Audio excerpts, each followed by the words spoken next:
2003, 37 Indians have been killed in Afghanistan, and there have been 4 kidnappings, including that of Alexis in Herat.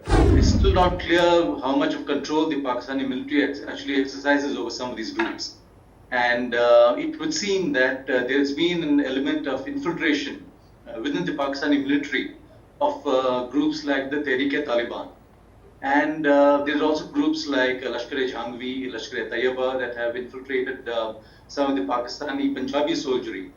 So clearly there is this specter of disintegration that the Pak army does face. The Indian government over the last few years has also been providing a lot of on-ground support to the Afghan National Army. Absolutely. In terms of training, in terms of infrastructure as well. Absolutely. That is very true. In fact, we seem to be one of the main supporters of this entire thing towards strengthening the Afghan National Army. Security remains the main issue there, and there needs to be a kind of a regional kind of attempt to try and get around these issues and resolve them, Hamid Karzai came to India. This was his 5th visit in 3 years.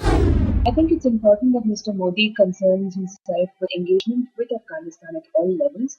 And by all levels, I mean everything from hard power in the form of diplomacy and negotiation, culminating in the use of soft power to engage civilians in harmonious exchange with one another with their counterparts between both countries.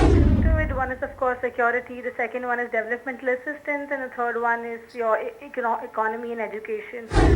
Now, China's got huge interests there, you're aware. China's interests are in the minerals there itself, and work hasn't really commenced in a very big way yet, and in the infrastructure. India, Iran, Soviet Union, Russia and the United States have to work together for a bit of stability in their country so that any economic activity can flourish. I think a lot has to be done. A lot has to be done with Afghanistan. We are looking at a stage where the ISAF is going to draw down. They're going to have only 9,600 troops left for the next 2 years or so.